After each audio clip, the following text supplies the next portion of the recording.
So we will go over a brief introduction and an agenda review. We'll have a welcome. We'll have the formal Lee MPO 2045 Long Range Transportation Plan presentation by Don Scott, and we'll have a questions and comment period. So there are some guidelines for the question and comment period. It will follow the formal presentation. Requests to ask questions or provide comments that were received by 5 p.m. yesterday, June 24th, will be addressed first during the question and comment period. Also during the question and comment period, participants will have the opportunity to use the raise your hand feature to let us know that you have an interest in asking a question. The opportunity to ask questions will take place in the order in which the requests were received. Questions will not be answered during the presentation. All participants will be muted throughout the presentation and are muted now. When your name is called, we will unmute your line in order for you to speak within an allotted 3-minute time limit.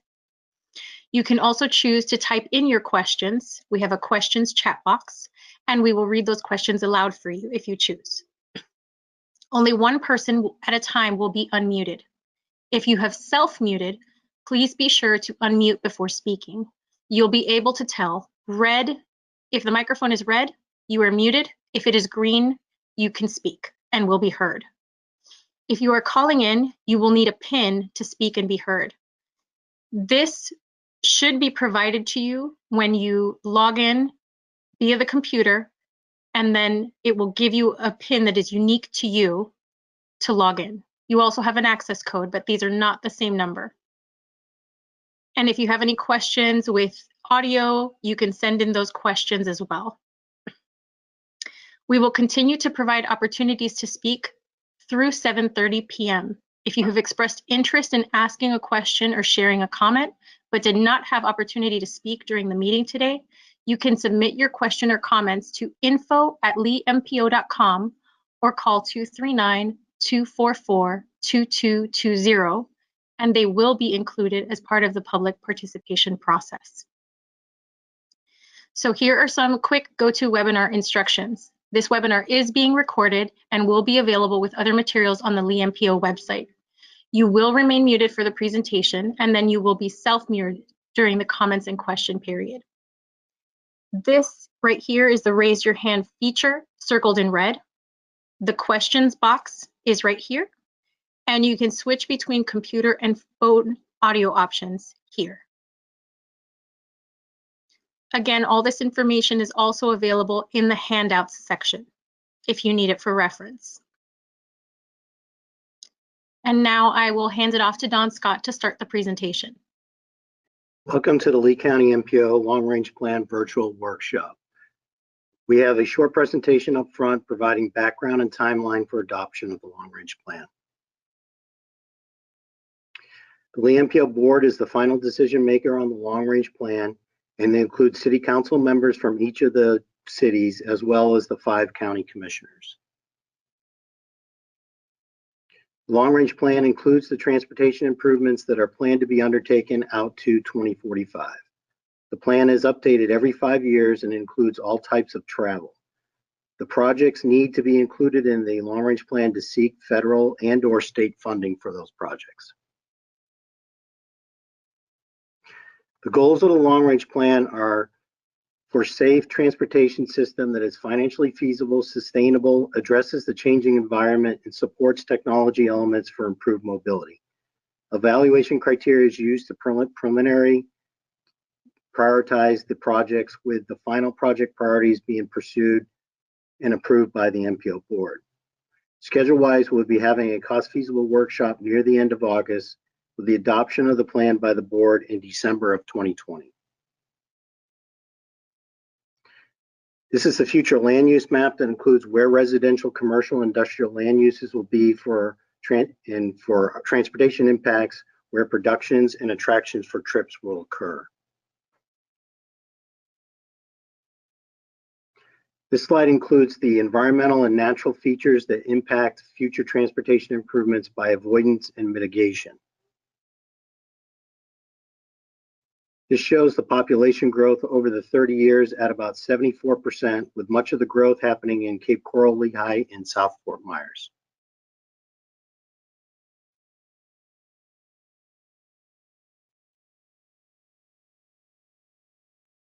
This shows that then on the employment side, large growth is projected around the airport and the Alico Road area, which impacts the transportation facilities coming in and out of the Cape and Lehigh Acres.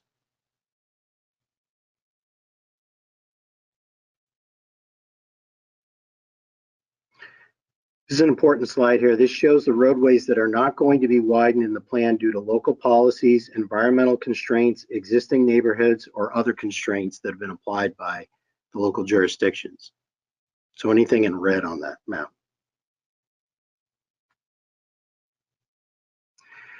This slide includes what is in the current 2040 long-range plan.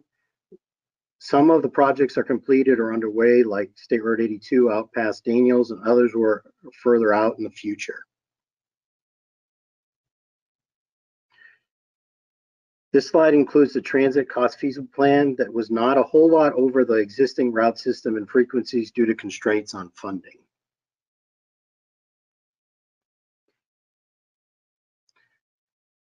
This map is the projected standalone. This was what was in the last long-range plan document. Standalone bicycle pedestrian improvements that were balanced to the projected revenues out to 2040. It is important to note that this does not include projects that were being done as part of widening or new projects.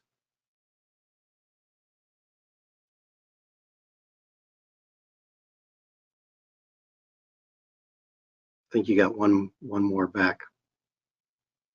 There's also a freight and goods element included in the plan. As you can see, this shows the substantial growth in the trucks over the years, not only from the increased growth of the area, but also increases in online ordering and delivery.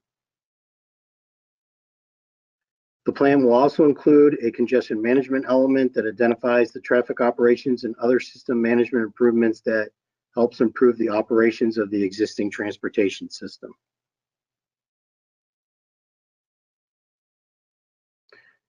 This slide includes our usual traffic trends, but I have included where we currently are in COVID with right now, in the last couple of days, it's about a 5 to 10% reduction in traffic volumes from last year in comparison. Locally, with transit being down about 46% over the last 3 months in comparison to last year over those same 3 months. That was from the National Transit Database. The trends before COVID were highs for airport passengers, freight vehicles traveled, vehicle miles traveled, average commute times. But we may continue to see some reduction with more people continue to work from home and impacts to the economy. This is, besides the trends and future travel trends, one of the other tools that we use for determining future impact of the proposed transportation improvements is the regional transportation model. The model covers FDOT District 1 from Polk County all the way down to Collier County, and it's based on the future population and jobs in 2045. It provides a tool to measure the impacts of the proposed solutions. So now I think we'll get into the questions and comments. I think we'll start with, as Vaughn said, questions that were already sent in to us. If you want to start there, Vaughn. Yes.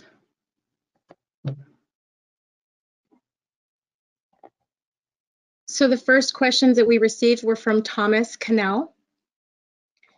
Thomas, I am going to see if you are on and if we can unmute you so you can ask your questions within the time limit.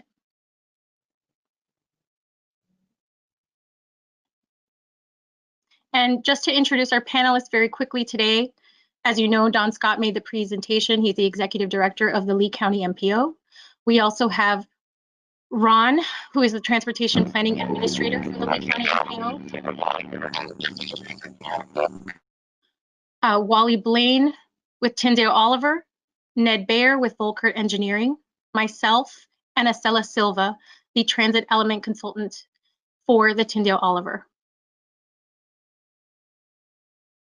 And Thomas, I'm going to try and unmute you again.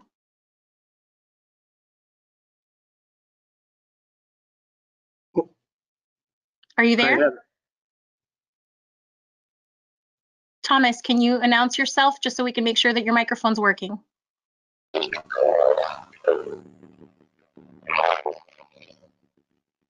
having a very hard time hearing you. that's Carl. What I have is questions, and I can do the responses too. Perfect. Okay. What is the timetable for the COA TDP update? The COA is the Comprehensive Operations Analysis, should be done by the middle of July. The Transit Development Plan should be done by the end of September. You asked who is the steering committee for the COA and the TDP. The following agencies are represented on the steering committee: FDOT, MPO, Lee DOT, Lee Planning, also Lee County Planning, Workforce Development, and Lee Tran. Who are the project managers for Tyndall Oliver? The overall project manager is Joel Ray with Tyndall Oliver. How will the COVID-19 epidemic affect the results, accuracy, and timing of this report? One of the reasons why I wanted to bring up it was to actually get a little clearer on the end part, but I did put some stuff together. It has impacted the timing of meetings, but the data collection is from prior to the epidemic. Right now, the ridership is definitely impacted and probably for some time moving forward, but this could be asked from a different perspective that I'm answering. So I was wondering if you had more detail, if it's clearer now. Let's try again. Thomas, can you try and speak?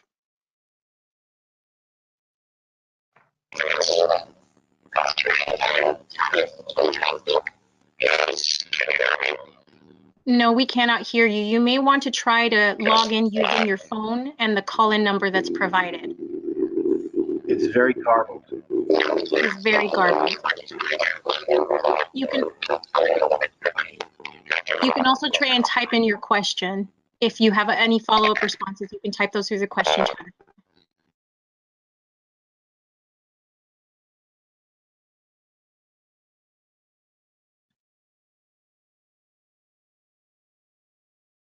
Yvonne, you want to go to the next one? We'll come back to that. Yes, we'll try to get back to you, Thomas. Okay, so Louis Frattarelli, we are going to unmute your mic. Please announce your name so we can make sure that your mic is working, and then I will start the timer. Yes, Louis Frattarelli. Okay, great. I'm starting the timer now. You have 3 minutes to speak. Yeah, I'm the chair of the Transportation Council for the ECCL, and it's these are one of them is a parochial question, but basically we support the extension of Alico Road to State Road 82, and I was just wondering what the panel's position is on if that's going to happen, when it's going to happen, and so forth. It's in the current 2040 long range plan in the cost feasible. So that's very telling that it should be in the 2045. Even from a discussion standpoint, like our executive committee this last month talked about the project and supporting the project. It does a lot from a traffic standpoint. I don't know where it's going to end up. I know there's some phases, and what I mean, like PD&E in right away that FDOT has, not FDOT, Lee County has in their CIP right now. But I think they're trying to look at trying to speed it up. I think in the previous plan it was a little bit further out because it was a pretty expensive project. But okay, appreciate your comment. My second question: there's a lot of controversy over the MCOR's proposal. I was just wondering what the panel's position is on that. Well, from the MPO standpoint, they haven't weighed in one way or the other yet. During some of the presentations, probably about 4 or 5 months ago, about the project, there was some discussion about trying to find out more about some of the stuff. Even the MCOR's stakeholders have been asking about where, that type of thing. I don't think that's really going to be answered as part of the first process of it. So it hasn't weighed in one way or the other from that side of it. Okay, thank you. I'm all set.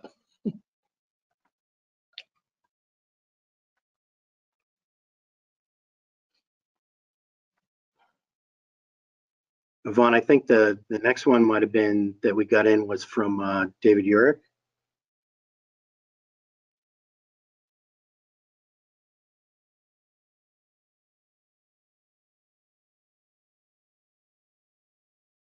This is David Urick. Can you hear me?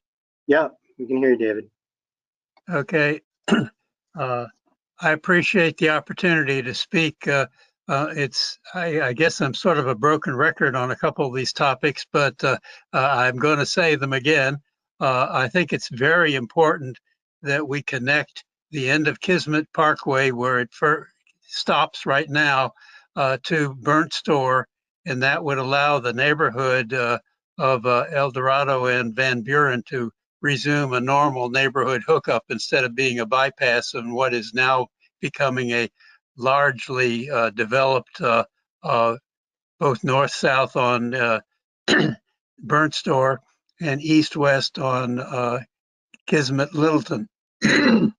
This for years we've had this little bypass about 2 miles, I guess it is, at the end of Kismet. I found it some 20 years ago, and at that time I called Kismet Parkway the poor man's beltway, but nobody paid a whole lot of attention to me then. Hopefully some have since, but it's really important that we do hook that up.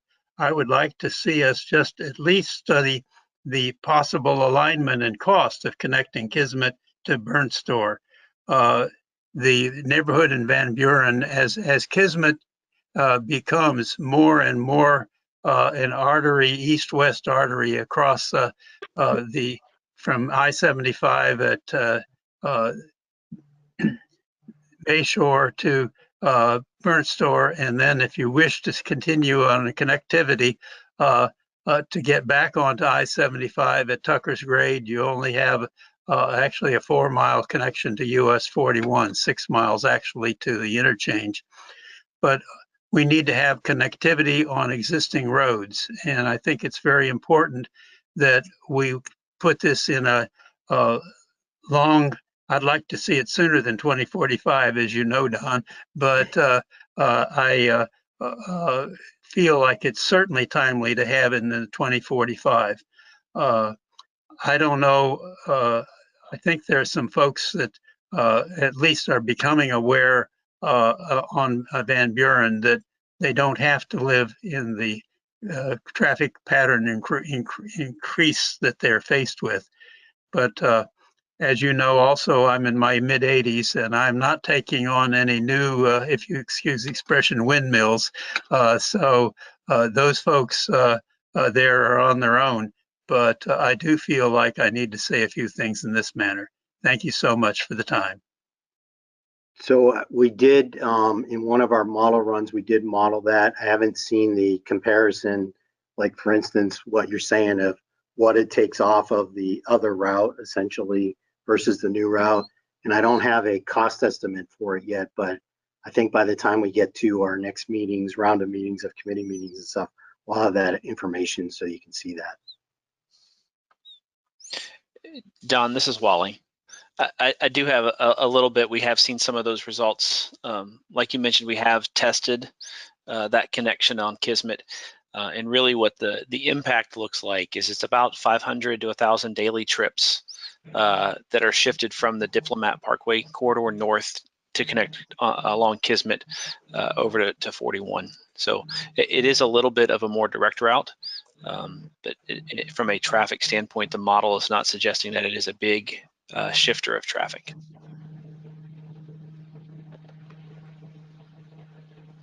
We have Kathleen Hoover, who is scheduled to speak next, but we're having some technical difficulties getting her online, so we will follow up with her. Does anyone else have any questions that they would like to make? Please raise your hand.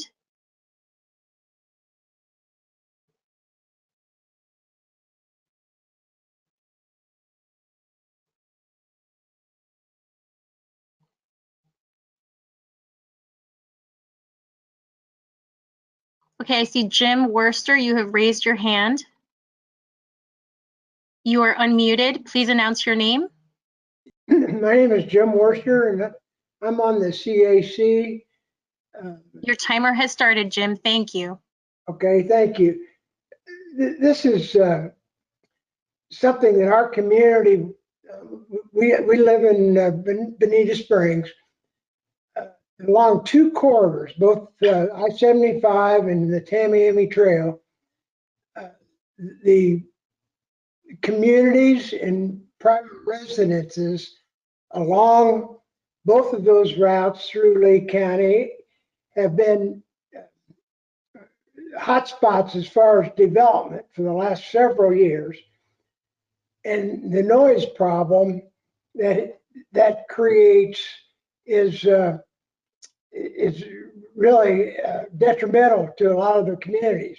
For example, at Terry Street and in Tamiami, when it was widened, I'm going to say 12 years ago now, maybe, to 6 lanes, a study was done for the noise analysis, but in looking at the study, it does not meet any standards as far as I'm concerned as to what the noise is. And therefore, there was very little, there was only 2 spots where they did abatement.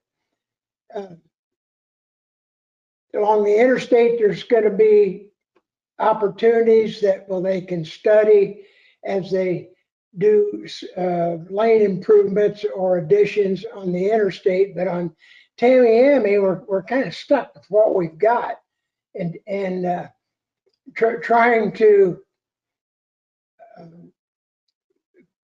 ask for funds to reanalyze the increase in noise, because the traffic projections, for example, here in Bonita Springs, they've hit the projections almost exactly from the time of the study till today. But the noise is really bad. I know in our community, it dramatically affects the real estate values of those that aren't shielded or have no abatement. Now, my question is, how do we get that be put on a schedule somewhere, somehow? Well, as you're mentioning the noise wall requirements, and I'm not an expert on that, we can bring somebody in to talk about that specifically, but it all depends on meeting all the criteria, like the receptors and what's the benefit for the area, and in some cases too, some people don't want to see the noise walls too, depending on how it looks in the end. I think from that standpoint, I mean, they're, like you're mentioning on I-75, exactly when they start doing, I mean, they're in the PD&E study right now, but when you're talking about 10 lanes, I think you probably see a lot more locations in the future. But on 41, and I know one spot where you're talking about, but there aren't very many that meet the requirements. But we could do, to try to answer some of what you're talking about, bring in somebody that can specifically talk about some of those things that you have to meet as part of that, to see what opportunities there are for you to, you know, either hear whether you can or can't. Okay, if I could just make a statement about that. Our community, we're one of the larger communities along Tamiami, and we're going to hire a consultant to examine, a noise consultant to examine what the values are and how the decibels, where they are, and, Right. and what can be done. And we're finding that in early investigation that funding is dollars are few and far between for something like that, and it's just something that's been ignored, in my opinion. Yeah, funding is an issue, definitely. That's why I'm asking to possibly, if we could put a slot. I'm 82 years old now. I know this is 2045. If it's solved by then, that might be wonderful. But if you could move some dollars available to look at it, I'd really appreciate it. All right, well, let's see what I can do from a response standpoint to that. We have another question from Marta Gibbons. Marta Gibbons, you are unmuted. Hello, can you hear me? Yes, please state your name for the record. Yes, my name is Marta Gibbons. I'm calling from Matlacha, and thank you very much to everybody. My question is regarding, I just noticed in one of the drawings that there is no expansion scheduled for this corridor of Pine Island Road between Veterans and Stringfellow. Is that a permanent no expansion, or, I mean, we don't have much land to expand down here. And my question is because I'm wondering if that means that there's not going to be the consideration for the bike path and pedestrian path, the bike trail and pedestrian path that I had heard about. So for the constrained roadways, yeah, that's a constrained roadway in that area, but that doesn't preclude having a pathway or sidewalk or smaller improvements made. That's just from we're not widening from a 2 to 4 lanes. Okay. Would you Okay. like me to pull up that Hey, slide? Don. Yes. I'm sorry. So, Hey, Don, I could add something. This is Ned Beyer. There's the Department of Transportation has funded a feasibility study on that segment of Pine Island Road for a off-street trail. right. And that work will commence sometime this fall. So that would be looking at the feasibility for an off-street trail, then also bicycle pedestrian improvements as required. Thank you. So is the public going to have any, when I heard about this, I was told there were going to be public hearings regarding the feasibility study. Is that still something that's going to be scheduled? Public hearings, or is this already a done deal? No, there's a lot of work to be done first, so it's not a done deal. There's environmental issues and things that they have to get through.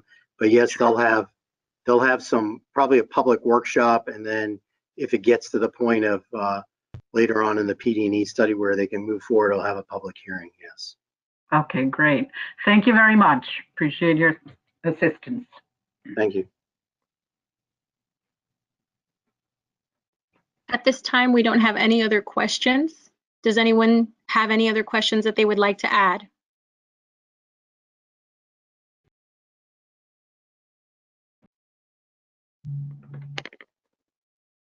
I'm going to unmute all attendees just to make sure.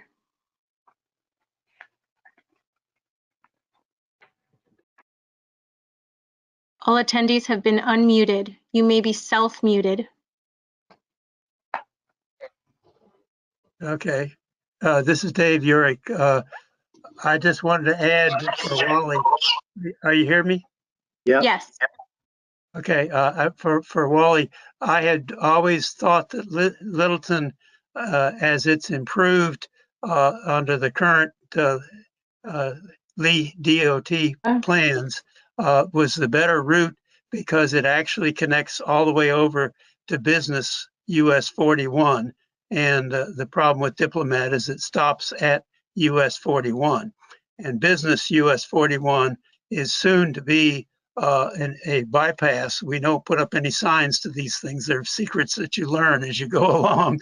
But the reality is that the connection, I think, will be much higher by 2045 once those roads are all improved and connected properly.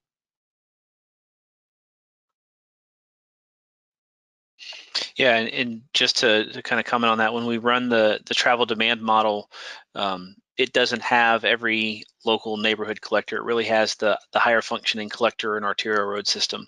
And it's based on travel patterns and household trip characteristics. So it is an estimating and forecasting tool that we look at. And so we look at the trends, not always the absolute results of that, but to see how it impacts, how transportation solutions impact travel.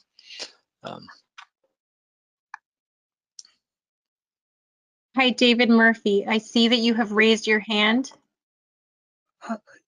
Just thank you, Wally. Yes, I just wanted to comment. I'm Dave Murphy with Lee County DOT. The Pine Island feasibility study that FDOT is undertaking, they're in the process right now of hiring a consultant. So nothing has started with that project yet, except finding a consultant out there. And once they select a consultant, they have to negotiate a fee and scope of services for that feasibility study. So none of that has occurred yet. So that's why the gentleman from FDOT said that we're going to be starting sometime in the fall, and that's the beginning of it. So they're going to start collecting data. So the public information meetings and that will take place afterwards. So nothing's been done on that yet, but we're moving forward, getting a consultant on board.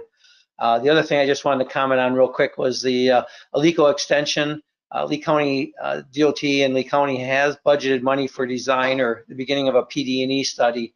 So Lee County DOT is moving forward with a PD&E study. We're working with our admin team to determine how that's going to proceed.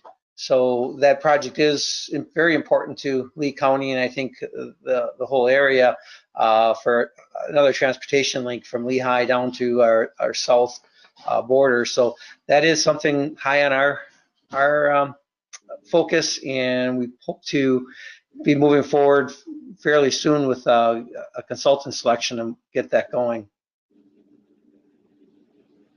Yeah, from a standpoint of the model side of it, it does a lot for Daniels, for instance, tree line, and State Road 82 in the section in between. So basically to meet the demand of Lehigh Acres coming out, not totally meet the demand of future Lehigh Acres, but coming down into the center part and also south.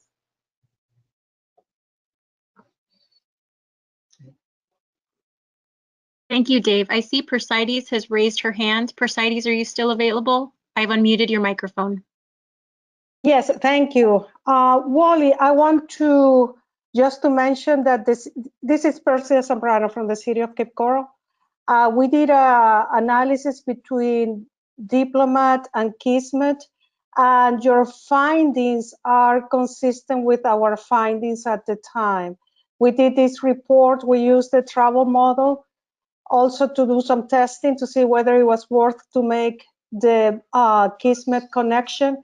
And we didn't see a lot of improvement in the travel. So I will forward that to you so you can compare the results we got a couple of years ago with what you're seeing now and go from there. At the time, we also did a cost estimate of the Kismet connection. And as a result, the consultant recommended to use Diplomat as the east-west connector in the North Cape because it's more centrally located. The Kismet is too far to the north in the Cape. So that's, I want to point that out. That would be great to have that. Thank you. Okay. We did also get a question typed in from Diana Giraldo. When stating bicycle pedestrian networks included as required, what does as required mean?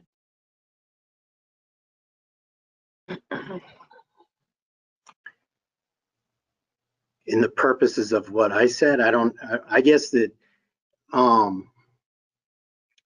we have, out of the plans, we have what we would like to have on the roadways. So that's the way I kind of look at it for included as. We don't always get 100% what we ask for, depending on whose jurisdiction or whatever. And obviously, and I mean more from FDOT side of it, but also, each of the local jurisdictions in their bike ped plan has certain facilities that they want to see on their roadways as they go forward too. So that's kind of what I mean by included by as that, trying to get what was originally out of the master plans. Hey, Don, this is Ned Byer. I could add a little bit to that. The long-range transportation plan, the 2040 plan that was developed a few years ago, the MPO identified 87 projects totaling over $200 million in the plan, and that's of course over the 20-year period. So there's also been a great deal of progress implementing bicycle and pedestrian facilities, over 130 miles. A lot of that has been the municipalities, Lee County, and working with the Department of Transportation along state roadways. So the long-range plan, it is important that it is multimodal. So walking and biking and trails and on-street bike lanes and sidewalks, they're all, important ingredients that are required by state and federal guidance to be in the MPO's long-range transportation plan.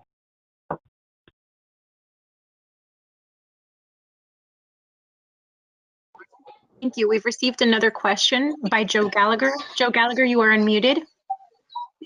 Yeah, I was just wondering about the north-south right routes in the Bonita Springs area. I know they're terribly congested right now, and I was just wondering what the long-range plan is for the improving the north-south routes in the southern part of Lee County. So one of the things that's hanging out there is FDOT is currently doing the I-75, what do they call it, Southwest Connect PD&E study, and they're looking at anywhere up to a 10-lane section, which is called a managed lane project. And I guess you can pull up the slide if you want. That it's I think it's slide number 26. But that's one thing for at least north-south travel. Other things that are being worked on right now, Old 41 is having currently a PD&E study that FDOT is conducting as part of both really Bonita, Lee, and Collier MPOs, since it's a road of Collier County and also a road of City of Bonita. Looking at what might be the improvements for Old 41. And then I don't know specifically what might happen from a County Road 951 extension, but that's probably much further in the future, particularly with I-75 managed lane project out there. But that was previously in a needs plan, but is not anymore. But it might be brought back depending on however the board looks at that when we look at some of the traffic volumes. Vaughn, do you want to pick up the managed lane project just to show that for a second? Absolutely.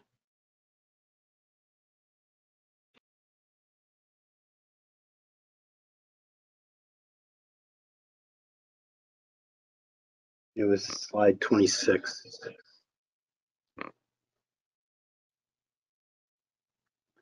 So I took this from a graphic that's being used in, I think it's in I-4, but essentially for managed lanes, what that is you have express lanes where there are certain locations where you can go from the outside general use lanes to the center.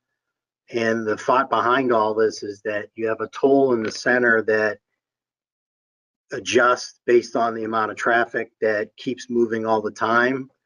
It does add some capacity, obviously, just from looking at some of the first run that was done on that.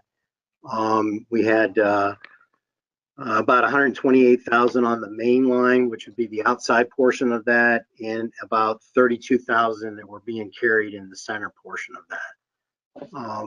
That is told. It'll remain to be seen how far out that ends up being. They're saying at the moment that that's considered cost feasible in their 2045 5 strategic intermodal system cost feasible plan.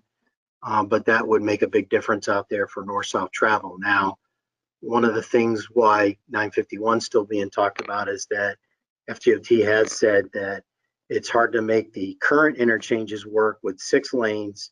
So if everybody's still getting on and off at the same locations, how does 10 lanes make that any better? So that's one of the issues that hangs out there. The one thing that's not shown in this graphic is there is a transit for our I-75 corridor. There is a, and it doesn't really look like it in here, but there is a 24-foot, well, at least from a lane standpoint, I think it's a little more when you talk about barriers, a 24-foot opening in the center for any kind of transit options of the future too.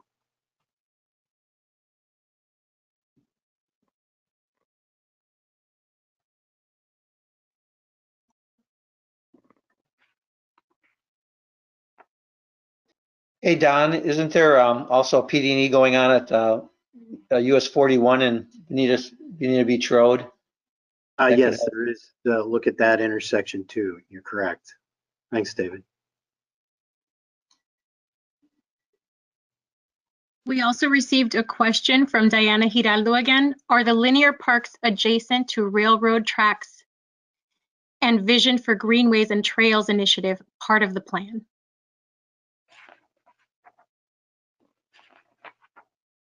So the, why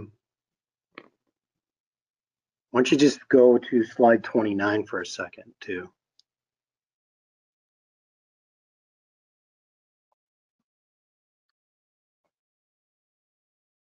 So one of the things that's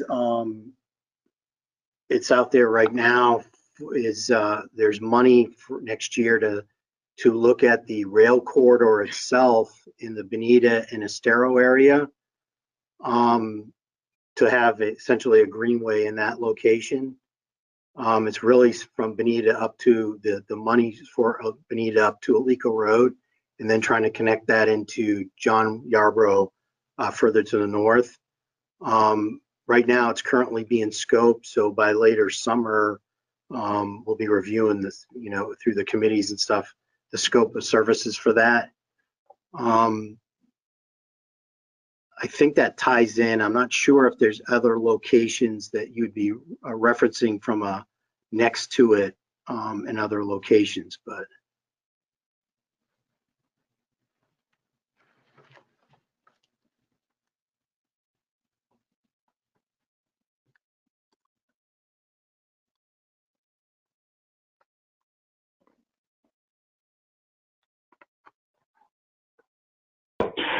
And Don, just some additional information. Last year, the village of Estero, they completed a bicycle and pedestrian master plan.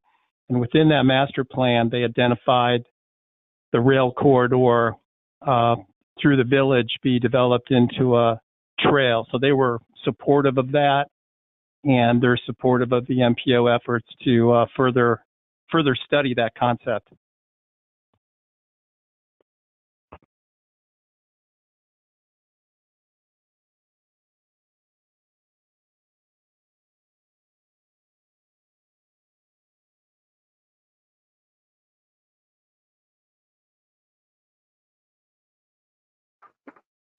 This time we don't have any other questions coming in. Does anyone have any final questions?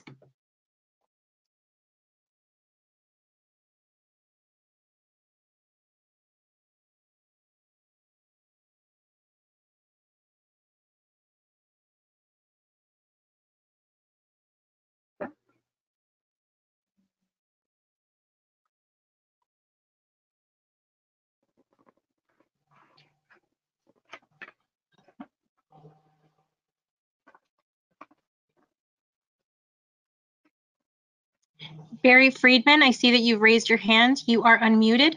You are self-muted. Please make sure to unmute yourself. All right. Am I on? I think I'm unmuted. yes, we can hear you. You were just talking about that rail corridor going up from through Bonita up through Estero to Alico Road. I'm in that area between Estero Parkway and Alico Road, which runs through the Vines community at the Estero Country Club. So in other words, that rail corridor bisects the golf course and the homes on both sides of that rail. If you're planning to reach all the way to Alico Road, what's the timing and the need, and what's the express need to do that, to run it right through the middle of a residential community and a golf course?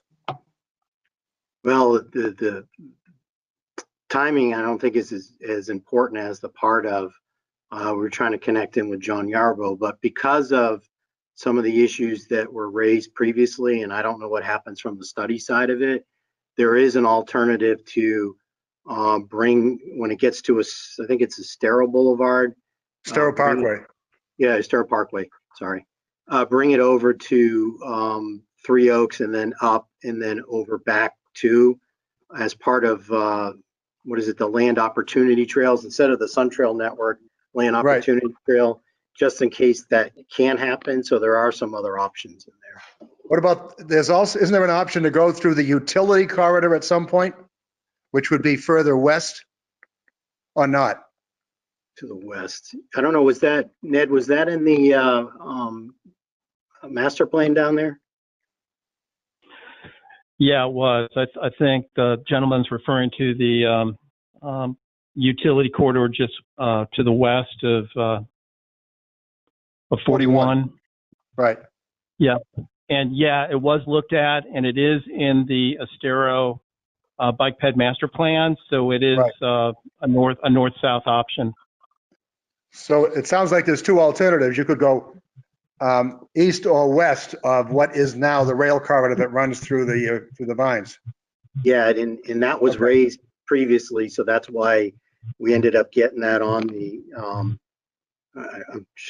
opportunity trail map. Is no better word. I don't know if Ron wants to jump in and say specifically what it is, but thank you. I just wanted to add something else to what Ned was saying. The problems with both corridors, again, like you said, you mentioned about the rail corridor going to the Vines community. At the same time, if you look at the utility corridor, that also runs through some gated communities. So those kind of problems are still going to be there. But as far as the feasibility study that we are talking about, there's always options, and that's what we are going to study. And Don was mentioning about maybe instead of going all the way north to Alico Roadway, we can use the land trail opportunity, the corridors, including Three Oaks Parkway, and then heading north to Alico, and then turning back on Alico, heading west, and then connecting up with the shared use path that is right next to the Mike Reed Parkway, and then heading north.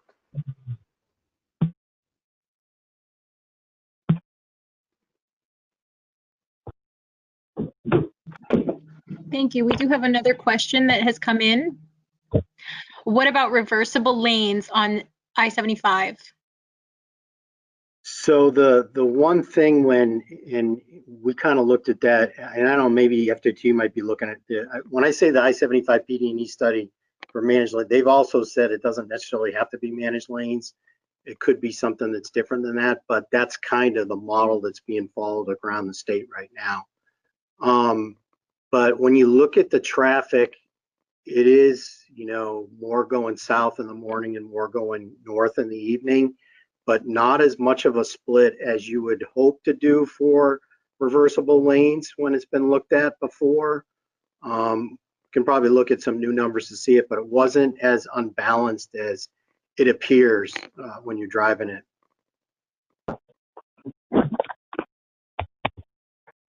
What?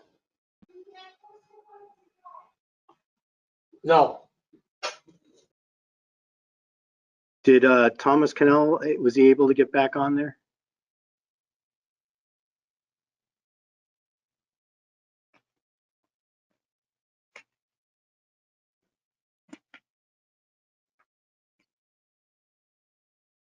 So I saw one of the type things that I think that might have been from Ned, but it might be touching on the question about the impact of the virus pandemic on traffic and revenues for the transportation too, which is definitely having an impact right now. The one thing I looked at the gas taxes a couple of days ago, and April was down about 11.5, almost 12%, which you think it'd be more than that, but the gas taxes are collected at distribution, not point of sale, so that might show up more in May. But when you look at the combination of sources and what might be the impact, that definitely has an impact on it. Kind of looked at, you know, how when the last downturn, some of the impacts after that. Now, the opposite side of that is when we looked at our revenues, what we did for 2040 versus 2045, or what we want to do for 2045, our gas taxes were higher than what we had projected, to the tune of several $1 million when you started adding all of them together. The collections had, and this was because it was done previously 2013, it was still down a little, but some of those growth rates were like 8% and had climbed more than it was. So we're starting at a better point than we had, you know, previously had shown in the 2040s.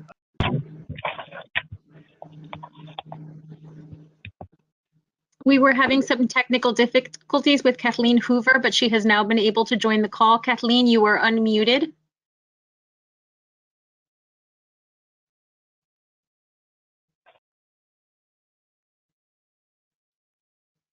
Hello, Kathleen.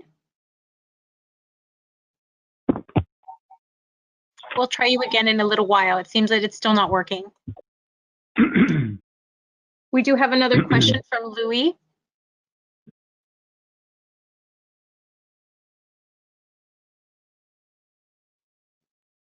Oh, is this, you want Lou Fraterelli? Yep. Oh, I was, when we were talking rails, I've been involved with that in the Estero area and the Transportation Council there, and we support continuing analyzing what the best options are for the bike ped corridors in that area. So I just wanted to pile on as far as that goes, that we do support that particular function. Thank you. Yeah, both Estero and Bonita supported it with not only some of the local funding too, along with that within their CIPs. So, and the capital improvement elements. Thank you. Yep. We do have another question from Barry Friedman.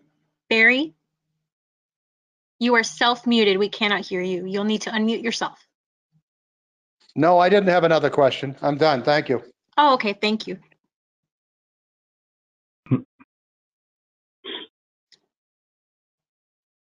Do we have any other questions? Okay, we're going to give Kathleen one more try. Kathleen, you are unmuted.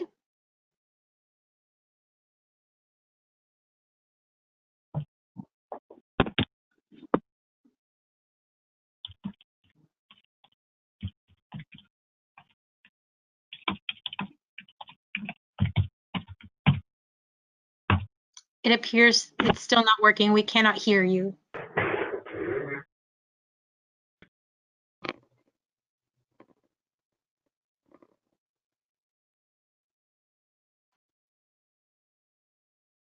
In the meantime, do we have any other questions?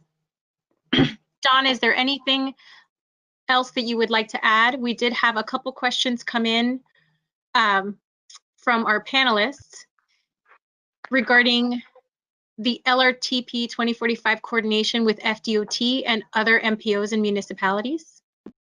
So obviously a lot of coordination with FDOT, as FDOT is the one that's the keeper of the regional model.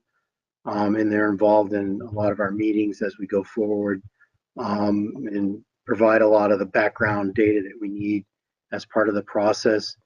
Also, we coordinate with and we're on each of our committees, like on technical advisory committee up in Charlotte and also down in Collier County, but vice versa for everybody.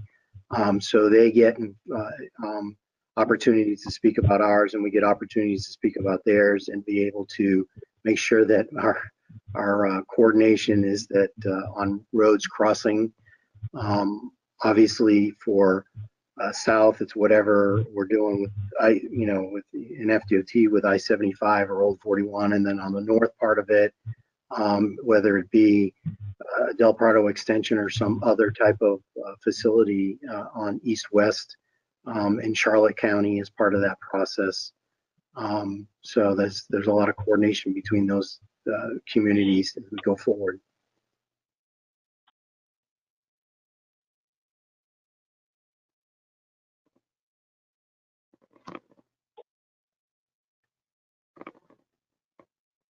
One of the other things I see that was brought up was about the ACEs, is what we call autonomous, connected, electric, and shared vehicles.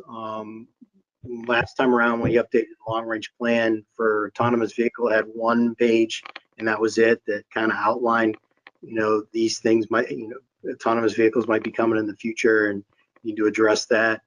This time around, there's a little bigger effort in that, because one of the model runs will have a autonomous vehicle component of it, where capacity gets a little better on some of the corridors. It can also model just a specific autonomous vehicle lane, if that's something that we want to move forward with, which definitely would have to be coordinated with, because you start probably when you start thinking about that, like I-75, for instance, with our neighbors on that. But also from the side of connected vehicles, there's a US 41 frame project. I don't remember exactly what all the acronym for frame is, but it's all US 41 in Lee County, looking at what they need to do from a technology standpoint of being able to connect to the vehicles to give information as part of the intelligent vehicle effort. The electric side of it, there's a push with one of the legislative bills that passed last year to look at more electric vehicle charging stations, and there's some money out there to put electric vehicle charging stations in certain locations, and some of that's not just from the aspect of just daily use, but also from the side of hurricane evacuation. If you have an electric vehicle, how far can you get before you need to charge it again? And then the shared vehicle side of it are some of these going to be shared vehicles, which is probably more negative right now with COVID, but where people might have the model of you just call up a vehicle, it comes by, you don't actually own it anymore, much cheaper than the ownership model in the future, and trying to at least plan for some of that. FDOT's done a lot to look at white papers of where things are going to be in more from a 2035 type of time frame, but still within the 2045 time frame of where we'll see more autonomous connected vehicles, and then the expectations from those drivers of what they'd like to see to be able to, from a communication standpoint, on the very least side of it. I just wanted to add something. Don, you mentioned about the frame and said what it stands for. For those of you out there, that stands for the Florida Regional Advanced Mobility Element. And there are several of those projects around the state, and in our area, it's 41 in Lee County.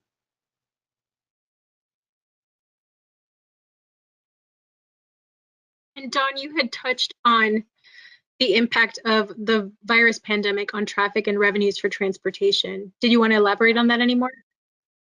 Well, the something that we were already seeing, and I was looking at the revenues yesterday. FDOT had done some further studies for, like we were just talking about, autonomous and connected vehicles, but also the fact that more of the vehicles are becoming more fuel efficient. And if you looked at the way they were talking about a 2.5% to 3% growth through, I think it was like 2029, and then more so out to 2040 timeframe, about 1.9% growth in the gas taxes. And then by 2045, it was actually getting to be a little bit on the negative side based on what they were seeing from the, autonomous side of it, the electric vehicle side of it, more electric vehicles out there, and then also just more fuel efficient vehicles as it is. So even before the pandemic, the gas tax is not projected to keep increasing because of electric vehicles and other things that are going to be impacting that. Obviously, some of that might change in the sense of some states are and there was some legislation that hasn't really passed in Florida yet, but there's probably about 10 to 15 states so far that have a electric vehicle charge that kind of make up the difference of a gas tax. Now, the average driver, if you drive an average amount of vehicle miles or miles per year, is around $200 to $250 per year in gas tax. Some of them are in that kind of level, some are much lower than that, but that's where some states have gone. From the pandemic side of it, it's anybody's guess, but it's hitting all different funding sources, not just like what we're talking about with some gas tax declines, but also other funding that goes to the trust fund, like fees, driver license fees and license fees and car, when you buy a car, stuff like that. And that is probably going to continue for a while. So some of those will be a longer term impacts.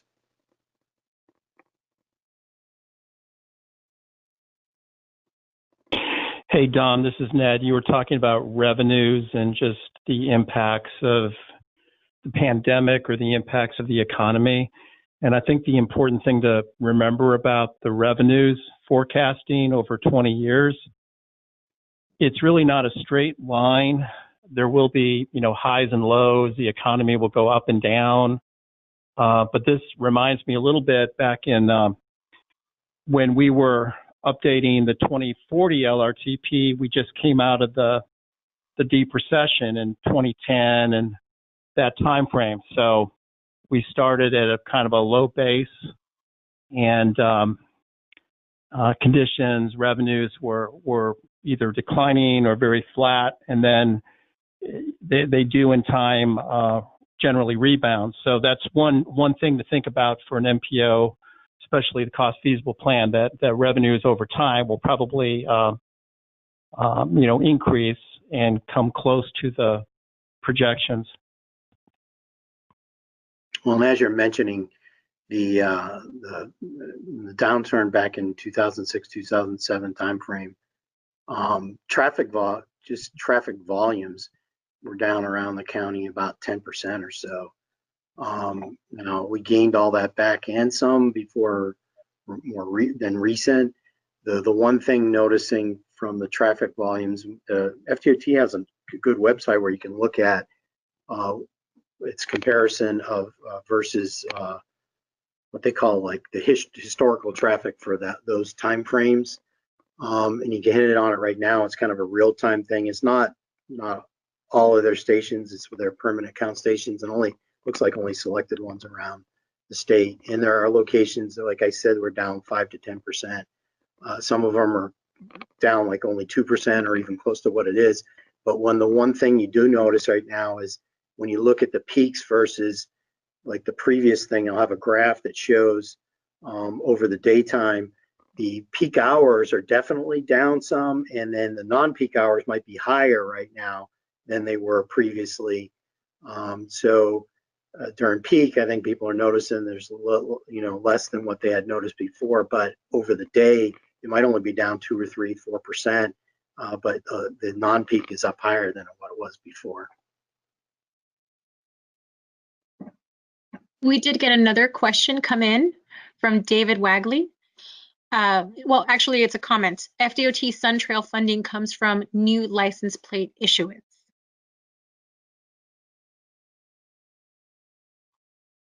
Yeah, and that's down a little bit right now. And we did have another question come in from one of our panelists. Is there a diverging diamond interchange plan for Lee County, like the one in Sarasota on I-75? Yes, it should be starting soon, like this coming up year at Colonial and I-75. There'll be a divergent diamond interchange there. And then as part of those improvements, 6 Mile Cypress and Colonial will have a continuous flow intersection and intersection, I guess. And then the Forum is going to be a super street where you take a right and do a U-turn and go back the other way, trying to improve that whole area in there. It backs up a lot. I also want to add that in the intersection of State Road 78 and US 41 in North Fort Myers and close to Cape Coral, there was intersection control evaluation analysis that was conducted by APDOT, and they felt that to improve that particular intersection, because it's one of those high crash locations, they have recommended CFI or continuous flow intersection, like Don was mentioning before, which is similar to the continuous flow intersection on Gunnery and State Road 82. So the continuous flow intersection with the displaced laps, if they are installed, is going to be on the northbound and the southbound direction, and that would be US 41.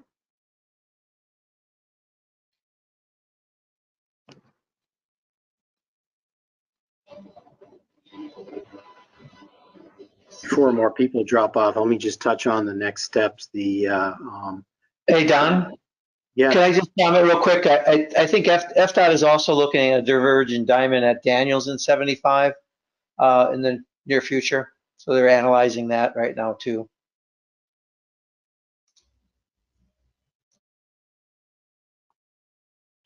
So right now, identifying all the needs. There's a few more model runs that will be done, and then we'll have comparisons of all the traffic as part of that process. The transit needs are being worked on and should be done, early mid-July, Sela? I see him shaking his head, yes. That timeline is correct, yeah.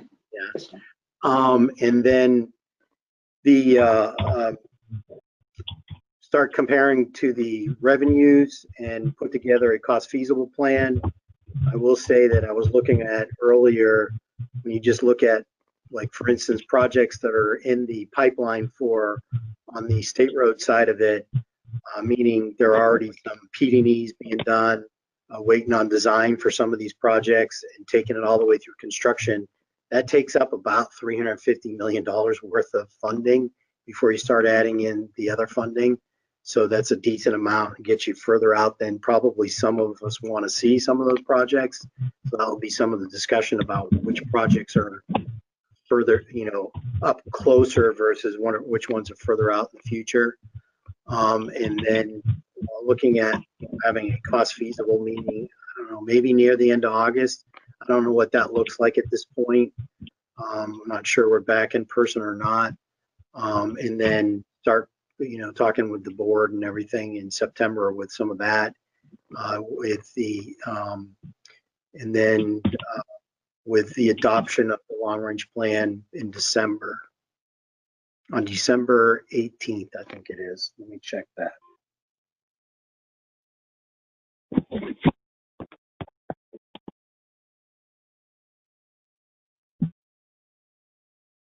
Yeah, December 18th at 9 o'clock in the morning will be the adoption of the long range plan.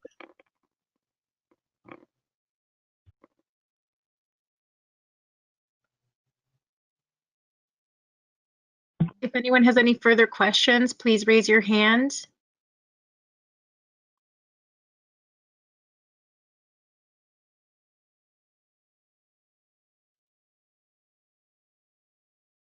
We don't have any more questions at this time. Don, is there anything else that you would like to share, or any of the panelists?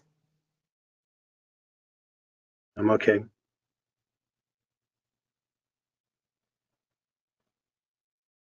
I'm fine. Well, thank you.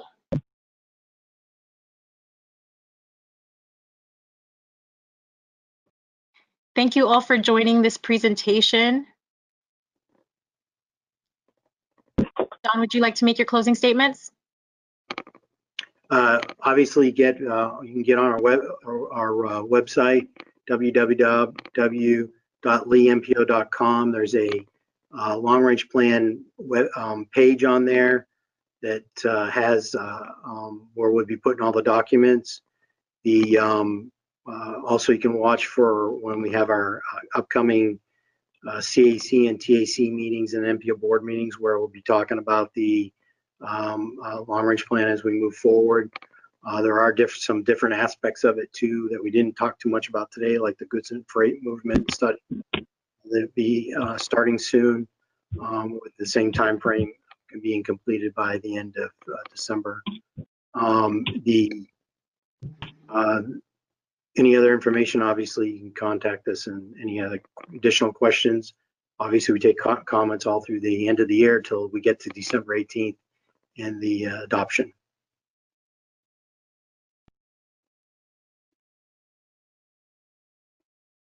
Thank you all for your time. This is the end of the webinar. Goodbye and have a great evening.